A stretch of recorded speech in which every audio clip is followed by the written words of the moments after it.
नमस्कार, मैं किरनेश कुमार। 18वीं लोकसभा का चुनाव प्रचार पूरे देश में जोर शोर से चल रहा है। भारतीय जनता पार्टी नेतृत्व वाली एनडीए गठबंधन जहां 400 पार का दावा कर रही है, लेकिन सच्चाई कुछ और है।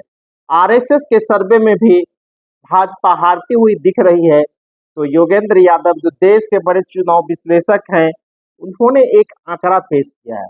उनके आंकड़ा को माने तो भारतीय जनता पार्टी 18वीं लोकसभा चुनाव में 214 सीटों पर सिमटती हुई दिख रही है। जो सत्ता हासिल करने के 272 के आंकड़े हैं, 273 के आंकड़े उससे काफी पीछे हैं। यूं कहा जाए कि 58 सीटें पीछे रह जाएगी भारतीय जनता पार्टी और देश में इंडिया गठबंधन की सरकार बनेगी।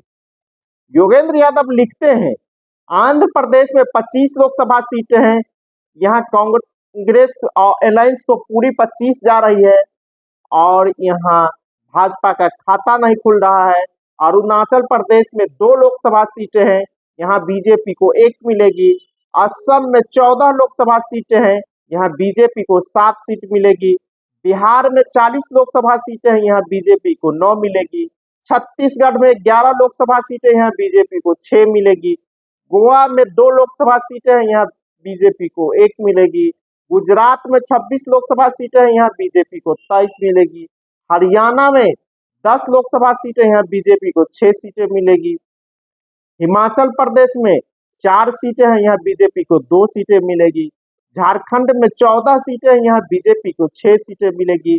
कर्नाटका में 28 सीटें हैं, यहाँ बीजेपी को 6 सीट मिलेगी। केरला में कुल 20 सीट है, यहाँ बीजेपी का खाता नहीं खुलने जा रहा है।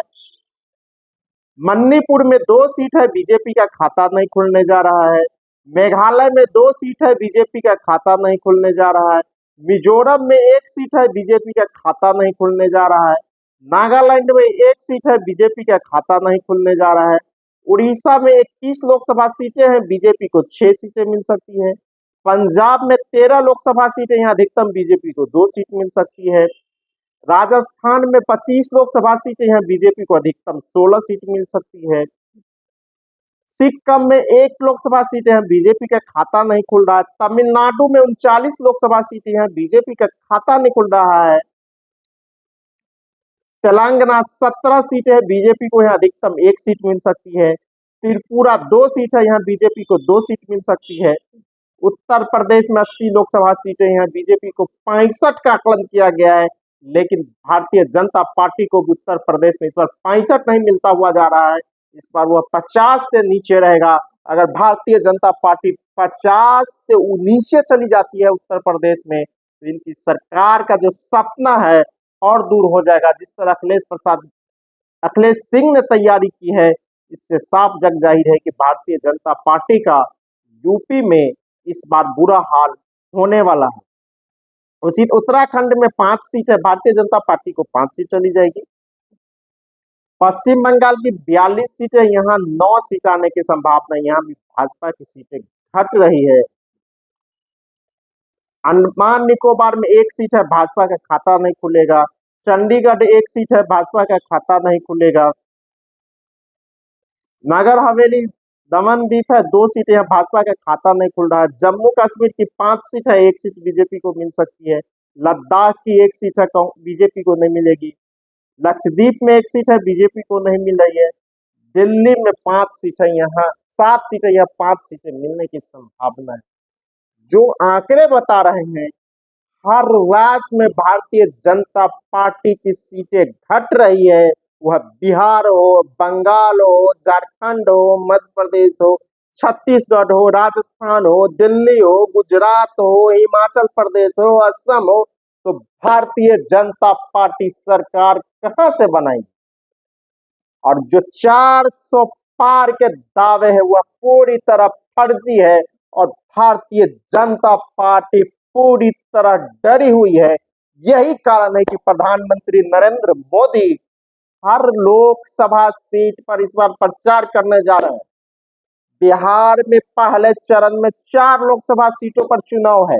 औरंगाबाद, गया, जमुई और नवादा में प्रधानमंत्री 2 लोकसभा सीटों नवादा और जमुई में प्रचार कर चुके हैं, जबकि वे गया और औरंगाबाद में आने वाले हैं। इससे साफ जग जाहिर हो रहा है कि भारतीय जनता पार्टी डरी हुई है, उसकी सत्ता से विदाई होती हुई दिख रही है और उसका विदाई भी होना तय हो गया है। यही कारण है कि प्रधानमंत्री नरेंद्र मोदी एड़ी चोटी लगाए हुए हैं, लेकिन देश की जनता इस बार महंगाई, बेरोजगारी, भ्रष्टाचार, चुनावी बॉन्ड सहित विभिन्न सवालों पर मतदान करने जा रहे हैं। प्रधानमंत्री नरेंद्र मोदी भ्रष्टाचार पर खूब बोलते हैं, लेकिन जिस तरह चुनावी बॉन्ड के खुलासे हुए हैं, इससे सब साफ जग जाहिर है कि भारतीय जनता पार्टी ने भ्रष्टाचार को बढ़ावा दिया। जो कंपनियां घाटे में चल रही है, उससे भी भारतीय जनता पार्टी को चंदा मिला है। जो कंपनियां कागज पर चल रही है, उससे भी मिला है, और जो भ्रष्टाचार में लिप्त है, उससे भी मिला है। तो आप कह सकते हैं कि 400 पार का नारा पूरी तरह फर्जी है और भारतीय जनता पार्टी सत्ता से जा रही है। उसके नेतृत्व वाली एनडीए का पूरे देश में बुरा हाल है और हर राज्यों से जो रिपोर्टें आ रही हैं, जो सर्वे रिपोर्ट है, वह पूरी तरह भाजपा के खिलाफ है। भाजपा पूरी तरह डरी हुई है। यही कारण है कि आने वाले दिनों में और तीखे प्रचार होंगे और भाजपा पर अटैक होंगे, और भाजपा जो दूसरे पार्टी पर, विपक्ष पर जो आरोप लगाती रही है, वह सभी कारनामे खुद करती रही है। चाहे फर्जी कंपनियों से चंदा हो या चंदे के धंधा के बदले चंदा हो, ईडी और सीबीआई भेज के पहले जांच कराओ फिर चंदा लो। तो यूं कहा जाए, पूरी तरह भारतीय जनता पार्टी का पोल इस बार भी खुल चुका है और देश की जनता इस बार भारतीय जनता पार्टी को सत्ता से हटाने का मन जिस तरह की रिपोर्ट है, जिस तरह योगेंद्र यादव के आंकड़े बता रहे हैं। धन्यवाद।